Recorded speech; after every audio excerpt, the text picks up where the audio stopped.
ನಾಡಿನೆಲ್ಲೆಡೆ ಸುಗ್ಗಿ ಹಬ್ಬ ಸಂಕ್ರಾಂತಿಯನ್ನು ಭಿನ್ನ ವಿಭಿನ್ನವಾಗಿ ಆಚರಿಸಲಾಗ್ತಾ ಇದೆ. ಸಾಂಸ್ಕೃತಿಕ ನಗರಿ ಮೈಸೂರಿನ ರಾಜೀವ್ ನಗರದ ಸೈಯದ್ ಇಸಾಕ್ ಅನ್ನೋರು ಆಚರಿಸ್ತಾ ಇರುವಂಥ ಈ ಒಂದು ಹಬ್ಬ ಎಲ್ಲರ ಗಮನ ಸೆಳೆದಿದೆ. ನಾನೀಗ ರಾಜೀವ್ ನಗರದಲ್ಲಿದ್ದೇನೆ. ನೀವು ನೋಡ್ತಾ ಇರ್ಬೋದು, ಇಲ್ಲಿನ ಸೈಯದ್ ಇಸಾಕ್ ಅನ್ನುವರು ಒಂದು ಗ್ರಂಥಾಲಯವನ್ನು ನಡೆಸ್ತಾರೆ. ಸಾರ್ವಜನಿಕರಿಗೆ ಉಚಿತವಾಗಿ ಕನ್ನಡದ ಪುಸ್ತಕಗಳನ್ನು ಓದೋದಕ್ಕೆ ನೀಡುವಂಥ ಕೆಲಸವನ್ನು ಮಾಡ್ತಾರೆ. ಈ ಒಂದು ಸಾರ್ವಜನಿಕ ಗ್ರಂಥಾಲಯದಲ್ಲಿ ಮಕರ ಸಂಕ್ರಾಂತಿಯ ಆಚರಣೆ ಜೋರಾಗಿದೆ, ವಿಭಿನ್ನವಾಗಿದೆ ಅಂತಲೇ ಹೇಳ್ಬೋದು. ಯಾಕಂದರೆ ಎಲ್ಲ ಧರ್ಮಗಳ ಸಹಿಷ್ಣುತೆಯೊಂದಿಗೆ ಮಕರ ಸಂಕ್ರಾಂತಿ ಹಬ್ಬವನ್ನು ಸಹ ಈ ಒಂದು ಗ್ರಂಥಾಲಯದಲ್ಲಿ ವಿಭಿನ್ನವಾಗಿ ಆಚರಿಸಲಾಗ್ತದೆ. ಇಲ್ಲಿರುವಂಥದ್ದನ್ನು ನೀವು ನೋಡ್ತಾ ಇರ್ಬೋದು, ಸತ್ಯಮೇವ ಜಯತೆ ಅಂದರೆ ಭಾರತದ ಜನ ಭಾರತೀಯ ಮನ ಅನ್ನೋ ಘೋಷವಾಕ್ಯದೊಂದಿಗೆ ಈ ಒಂದು ಗ್ರಂಥಾಲಯದ ಆರಂಭದಲ್ಲಿ ಇರುವಂತಹ ಫಲಕ ಅದು. ಅದಾದ ನಂತರ ಕನ್ನಡ ನಾಡನ್ನು, ಕನ್ನಡ ನಾಡಿನ ನುಡಿಯನ್ನು ಬಿಂಬಿಸುವಂತಹ ಎಲ್ಲಾದರೂ ಇರು ಎಂತಾದರೂ ಇರು ಎಂದೆಂದಿಗೂ ನೀ ಕನ್ನಡವಾಗಿರು ರಾಷ್ಟ್ರಕವಿ ಕುವೆಂಪು ಅವರ ಘೋಷವಾಕ್ಯ ಸಹ ಇಲ್ಲಿದೆ. ಇದು ಒಳಭಾಗದಲ್ಲಿ ಬಂದರೆ ನೀವು ನೋಡ್ತಾ ಇರ್ಬೋದು, ಸರ್ವಧರ್ಮದ ಸಹಿಷ್ಣುತೆಯ ಸಾರುವಂತಹ ಮಸೀದಿ, ವಿಘ್ನ ನಿವಾರಕ ವಿನಾಯಕ, ಯೇಸು ಇವರೆಲ್ಲರ ಭಾವಚಿತ್ರ ಒಂದರಲ್ಲೇ ಇರುವಂಥದ್ದು.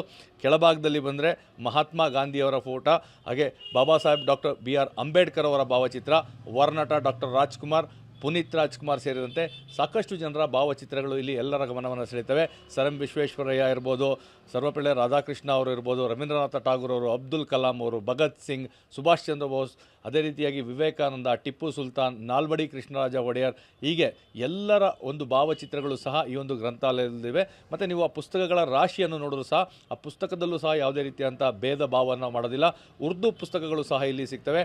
ಅದೇ ರೀತಿಯಾಗಿ ಪವಿತ್ರವಾದಂಥ ಬೈಬಲ್ ಇರ್ಬೋದು, ಅದೇ ರೀತಿ ಪವಿತ್ರವಾದಂಥ ಕುರಾನ್, ಭಗವದ್ಗೀತೆ, ಹೀಗೆ ಎಲ್ಲ ರೀತಿಯಾದಂತಹ ಪುಸ್ತಕಗಳು ಇಲ್ಲಿ ಓದುಗರಿಗೆ ಸಿಗ್ತದೆ. ಯಾವುದೇ ರೀತಿಯಾದಂಥ ಭೇದ ಭಾವ ಮಾಡೋದಿಲ್ಲ. ಮತ್ತು ನಮ್ಮ ನಾಡಿನ ಎಲ್ಲ ಹಬ್ಬಗಳನ್ನು ಆಚರಿಸುವಂಥ ಕೆಲಸವನ್ನು ಮಾಡ್ತಾರೆ. ಹೀಗಾಗಿ ಇವತ್ತು ಸುಗ್ಗಿ ಹಬ್ಬದ ಸಂಭ್ರಮ ಏನಿದೆ, ಇಲ್ಲಿ ನೀವು ನೋಡ್ತಾ ಇರ್ಬೋದು, ಅವರು ಆ ಸೈಯದ್ ಇಸಾಕ್ ಅವರು ಕಬ್ಬು, ಅದೇ ರೀತಿಯಾಗಿ ಎಳ್ಳು, ಬೆಲ್ಲ, ಕಲ್ಲು ಸಕ್ಕರೆ, ಹೀಗೆ ಎಲ್ಲವನ್ನೂ ಸಹ ಇವತ್ತು ಬರುವಂತಹ ಓದುಗರಿಗೆ ನೀಡುವಂಥ ಕೆಲಸವನ್ನು ಮಾಡ್ತಾರೆ.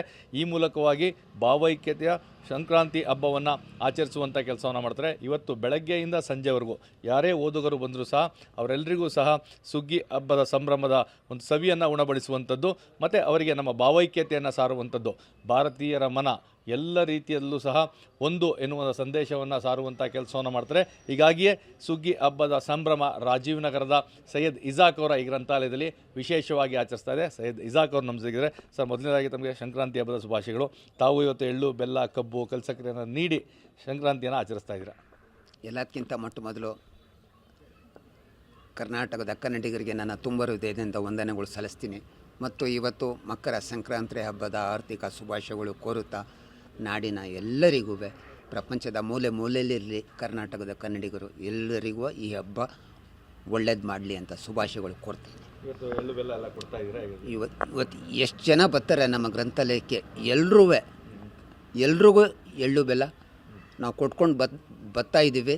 ಮೊದಲಿಂದೂ ಮಾಡ್ತಾಯಿದ್ದೀವಿ. ಸಂಕ್ರಾಂತಿ ಅಂತ ಅಲ್ಲ, ಉಗಾದಿ ಬರಲಿ, ರಂಜಾನ್ ಬರಲಿ, ಕ್ರಿಸ್ಮಸ್ ಬರಲಿ, ಅಥವಾ ಸಂಕ್ರಾಂತಿ ಬರಲಿ, ಶಿವರಾತ್ರಿ ಬರಲಿ, ಎಲ್ಲ ಹಬ್ಬಗಳನ್ನು ನಾವು ಆಚರಿಸ್ತೀವಿ. ಯಾಕಂದರೆ ನಮ್ಮ ಭಾರತ ಅಂದರೆ ನಾವು ಎಲ್ಲರೂ ಎಲ್ಲ ಹಬ್ಬಗಳು, ಇಲ್ಲಿ ಯಾವುದೇ ಭೇದ ಭಾವಗಳು ಏನೂ ಇಲ್ಲ. ನೀವು ನೋಡ್ಬೋದು, ಇಲ್ಲಿ ಪ್ರತಿಯೊಂದು ಹಬ್ಬನೂ ನಾವು ಖುಷಿಯಾಗಿ ಸಂತೋಷವಾಗಿ ನಾವು ಆಚರಿಸ್ತೀವಿ. ಎಲ್ರಿಗೂ ಏನು ಒಂದು ಮನವಿಯನ್ನು ಮಾಡ್ತೀರಾ ಈ ಒಂದು ಸಂದರ್ಭದಲ್ಲಿ ಅಂತ? ಎಲ್ರಿಗೂ ಹೇಳೋದು ಒಂದೇ, ನಾಮಗಳು ಹಲವಿದ್ದಾವೆ, ದೇವರು ಒಬ್ಬ.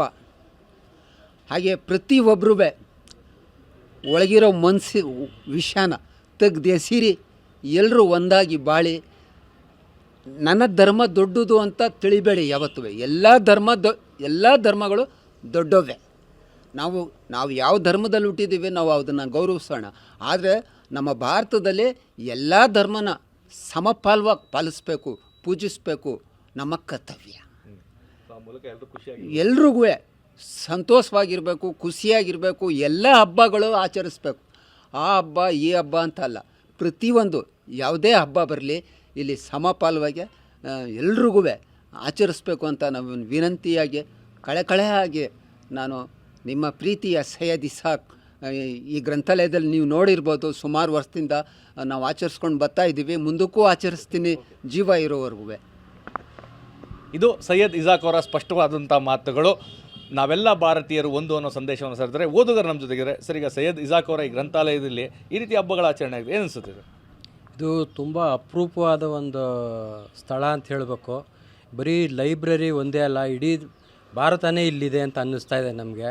ಯಾಕೆ ಅಂತಂದರೆ ಇವರು ಯಾವುದೇ ಒಂದು ಭೇದ ಭಾವ ಇಲ್ಲದೆ ಪ್ರತಿಯೊಂದು ಎಲ್ಲ ಧರ್ಮದ ಪುಸ್ತಕಗಳು, ಗ್ರಂಥಗಳು ಮತ್ತು ಓದೋದಕ್ಕೆ ಯಾರ್ಯಾರಿಗೆ ಏನೇನು ಬೇಕೋ ಎಲ್ಲ ಉಚಿತವಾಗಿ ಕೊಟ್ಟು ಅವರ ಜ್ಞಾನಾರ್ಜನೆ ಮಾಡ್ಕೊಳ್ಳೋದಕ್ಕೆ ಇದನ್ನ ಇಲ್ಲಿ ತುಂಬ ಸಹಕಾರ ಮಾಡ್ತಾಯಿದ್ದಾರೆ. ಇವ್ರ ಸೇವೆನ ನಾವು ಇದೇ ಥರ ಎಲ್ಲ ಇದರಲ್ಲೂ ನಡೆದ್ಬಿಟ್ರೆ ನಮ್ಮ ದೇಶದಲ್ಲಿ ಶಾಂತಿ ಸೌಹಾರ್ದನೂ ತುಂಬ ಚೆನ್ನಾಗಿ ಮೂಡ್ಕೊಂಬರುತ್ತೆ. ಹಾಗೆಯೇ ಈ ಒಂದು ವಾತಾವರಣಕ್ಕೆ ಇಲ್ಲಿ ಬಂದರೆ ನಾವು ಎಲ್ಲಿದ್ದೀವಪ್ಪ ಇದು ಅನ್ನೋ ಒಂದು ಮಟ್ಟಿಗೆ ಬರುತ್ತೆ. ಯಾಕೆಂದರೆ ಇಲ್ಲಿ ಜ್ಞಾನಪೀಠ ಪ್ರಶಸ್ತಿ ಬಂದವರು, ದೊಡ್ಡ ದೊಡ್ಡ ವ್ಯಕ್ತಿಗಳು, ದೇವರುಗಳು ಎಲ್ಲನೂ ಒಂದೇ ಸಮ ಈಕ್ವಲಾಗಿ ಮಾಡಿ ನಮ್ಮನ್ನೆಲ್ಲ ಸಂತೋಷ ಪಡಿಸ್ತಾ ಇದ್ದಾರೆ. ಮತ್ತು ಅದೇ ಈ ಹಬ್ಬ ಸಂಕ್ರಾಂತಿ ಹಬ್ಬದ್ದು ವಿಶೇಷ ಅಂದರೆ ಇವತ್ತು ದಿವಸ ನಾನು ಹೇಳ್ತಾ ಇದ್ದೀನಿ, ಇವ್ರಿಗೆ ಎಲ್ಲ ಹಬ್ಬನೂ ಒಂದೇ. ಸಂಕ್ರಾಂತಿ ಆಗ್ಬೋದು, ಯುಗಾದಿ ಆಗ್ಬೋದು, ಮುಸ್ಲಿಮ್ಸ್ ಹಬ್ಬ ಆಗ್ಬೋದು, ಕ್ರಿಶ್ಚಿಯನ್ಸ್ ಹಬ್ಬ, ಯಾವುದೇ ಒಂದು ಹಬ್ಬ ಆದರೂ ಆ ವಿಶೇಷಗಳಲ್ಲಿ ಇಲ್ಲೆಲ್ಲರಿಗೂ ಆ ಹಬ್ಬದ ವಿಶೇಷ ಸ್ವೀಟು ಕೊಟ್ಟು ಅವ್ರನ್ನೆಲ್ಲ ಸಂತೋಷಪಡಿಸಿ ಇಲ್ಲಿ ಬರೋ ಗ್ರಾಹಕರುಗಳಿಗೆಲ್ಲ ನಾವೆಲ್ಲ ಒಂದೇ, ಭಾರತೀಯರೆಲ್ಲ ಒಂದೇ, ನಾವು ಯಾವುದು ಭೇದ ಇಲ್ಲ ಅಂತ ಹೇಳಿ ತೃಪ್ತಿಪಡಿಸ್ತಾರೆ ಸರ್. ಇದು ಓದುಗರ ಮಾತು. ಸೈಯದ್ ಇಸಾಕ್ ಅವರ ಈ ಒಂದು ಕಾರ್ಯ ಏನಿದೆ ಎಲ್ಲರಿಗೂ ಮಾದರಿಯಾಗಬೇಕು. ಎಲ್ಲರೂ ಸಹ ಆ ಒಂದು ಅರ್ಥವನ್ನು ತಿಳಿದುಕೊಂಡು ನಾವೆಲ್ಲ ಭಾರತೀಯರು, ನಾವೆಲ್ಲ ಒಂದು ಸರ್ವಧರ್ಮ ಸಮನ್ವಯತೆಯೊಂದಿಗೆ ನಿಮ್ಮ ಧರ್ಮವನ್ನು ಪೂಜಿಸಿ ಪರರ ಧರ್ಮವನ್ನು ಗೌರವಿಸಿ ಅನ್ನೋ ಒಂದು ಸಂದೇಶವನ್ನು ಸಾರುವ ಮುಖಾಂತರವಾಗಿ ಸಂಕ್ರಾಂತಿ ಹಬ್ಬವನ್ನು ಆಚರಿಸಿದ್ದಾರೆ.